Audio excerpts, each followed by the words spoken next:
आज जो शिक्षकों को वेतन मिलता है उसमें 70% के आसपास हमने देखा है। हम तो करीब 900 स्कूलों में चुनाव के क्रम में गए थे, घूमे थे, तो 70% पैसा उनका इस्टेब्लिशमेंट कॉस्ट में खर्चा हो जाता है। अब यदि उनका स्थानांतरण, चाहे पुस्तकालय अध्यक्ष हैं या अन्य टीचर हैं, उनका स्थानांतरण उनके घर से या उनके जिले से बहुत दूर कर देंगे तो एडिशनल जो है इस्टेब्लिशमेंट कॉस्ट उन पर पड़ेगा और उनको उतना पैसा हम नहीं देते हैं कि वो उसको बियर कर सके।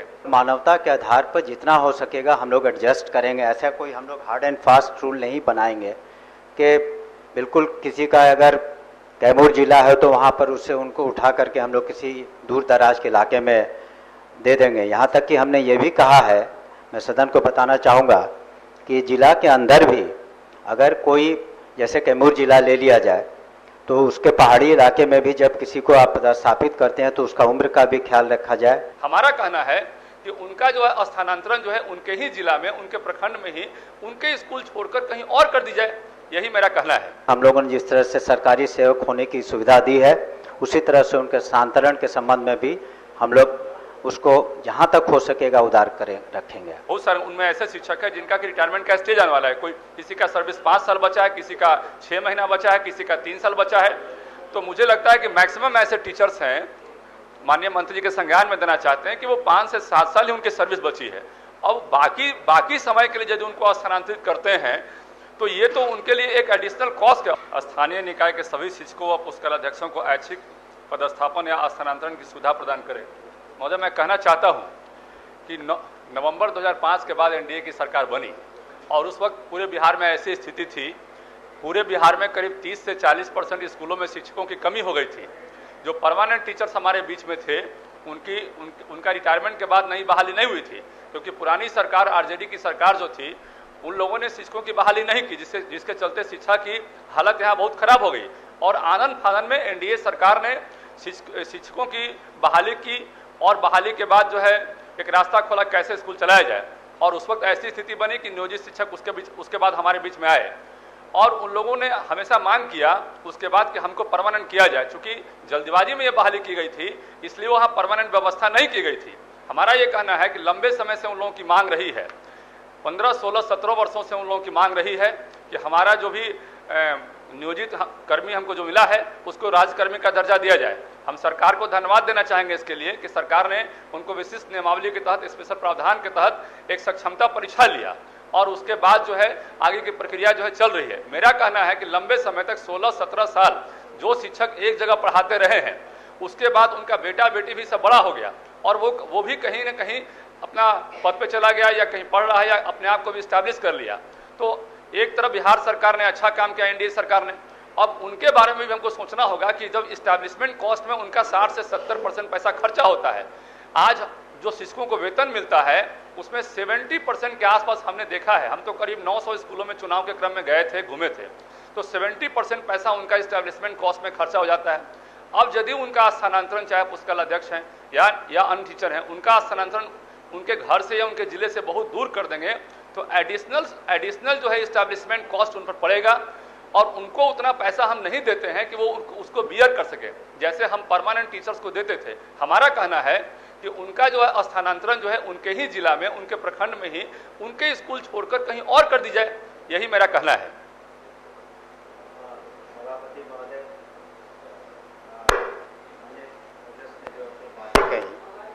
विद्यालय अध्यापक के समान स्थानीय निकाय शिक्षकों को बेहतर सेवा शर्त हेतु बिहार विद्यालय विशिष्ट शिक्षक नियमावली 2023 अधिसूचित की गई है।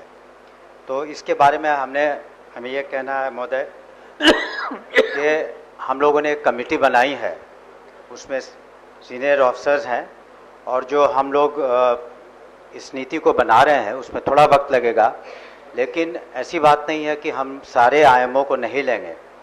उसमें खास करके हमने कहा है सभी पदाधिकारियों से, वो जब प्रस्ताव आएगा कि जो महिलाएं हैं या ऐसे दिव्यांग शिक्षक हैं या जो शिक्षक कोई गंभीर रोग से ग्रसित हैं या हस्बैंड एंड वाइफ की टीम शिक्षक हो, तो एक तरफ सरकार ने उन्हें परमानेंट गवर्नमेंट एम्प्लॉयज़ के रूप में 1,99,000 में करीब 1,85,000 से ज़्यादा लोग पास किए हैं पहले वाले परीक्षा में। और तो उनको हम लोग मानवता के आधार पर जितना हो सकेगा हम लोग एडजस्ट करेंगे। ऐसा कोई हम लोग हार्ड एंड फास्ट रूल नहीं बनाएंगे कि बिल्कुल किसी का अगर कैमूर जिला है तो वहाँ पर उससे उनको उठा करके हम लोग किसी दूर दराज के इलाके में दे देंगे। यहाँ तक कि हमने ये भी कहा है, मैं सदन को बताना चाहूँगा कि जिला के अंदर भी अगर कोई, जैसे कैमूर जिला ले लिया जाए, तो उसके पहाड़ी इलाके में भी जब किसी को आप पदस्थापित करते हैं तो उसका उम्र का भी ख्याल रखा जाए, उसके बीमारी इत्यादि का भी ख्याल रखा जाए। तो कोशिश हमारी यही है कि एक मानवता के साथ हम लोग जो अपनी नीति बना रहे हैं उसमें अधिकांश हम लोग इन सभी चीज़ों को समाहित करेंगे।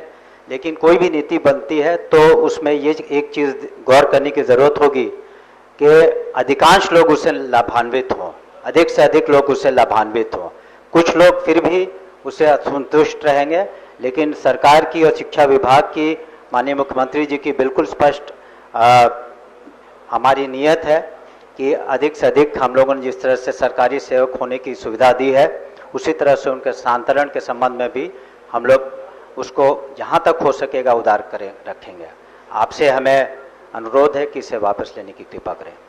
महोदय, माननीय मंत्री से हम कहना चाहते हैं, उनको उनके संज्ञान में हम देना चाहते हैं कि जो भी हमारे बीच जिन शिक्षकों की बातचीत हो रही है, जिनकी चर्चा हम कर रहे हैं, उन शिक्षकों का अब जो है रिटायरमेंट का स्टेज आने वाला है। बहुत सारे उनमें ऐसे शिक्षक है जिनका कि रिटायरमेंट का स्टेज आने वाला है। कोई किसी का सर्विस 5 साल बचा है, किसी का 6 महीना बचा है, किसी का 3 साल बचा है।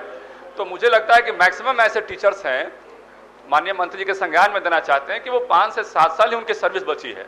अब बाकी समय के लिए यदि उनको स्थानांतरित करते हैं तो ये तो उनके लिए एक एडिशनल कॉस्ट है। अब वहां पर एक नया एस्टेब्लिशमेंट उनको खड़ा करने में समस्या होगा। इसलिए माननीय मंत्री से कहना है कि इस पर एक जो है अपना स्पष्ट विजन आप रखें तो जाके तो उन लोगों के लिए ये हेल्पफुल होगा। और ये हमारी सहायता के लिए आए थे। जब हमारे एनडीए गवर्नमेंट जब बनी थी तब आरजेडी सरकार ने शिक्षा व्यवस्था को इतना खराब कर दिया था कि उस वक्त हमारे पास कोई रास्ता नहीं था। हम परमानेंट बहाली प्रोसीजर में जाते तो लंबा समय लगता और 30 से 40% स्कूलों में ताला लगे हुए थे। और वैसी स्थिति में जिन टीचर्स का हम लोगों ने अपॉइंटमेंट किया और जिस परिस्थिति में अपॉइंटमेंट किया, तो उनके साथ हमारा कहना है कि न्याय होना चाहिए। या पुस्तकाल अध्यक्ष हो या नियोजित शिक्षक हो जो टीआरई 1 टीआरई 2 या सक्षमता परीक्षा पास करके हमारे बीच आ रहे हैं। बहाली की और बहाली के बाद जो है एक रास्ता खोला कैसे। ठीक है, माननीय सदस्य ने जो अपने विचार रखे उस पर जरूर गहराई से विचार करेंगे और उन लोगों ने अपना प्रस्ताव वापस। माननीय सदस्य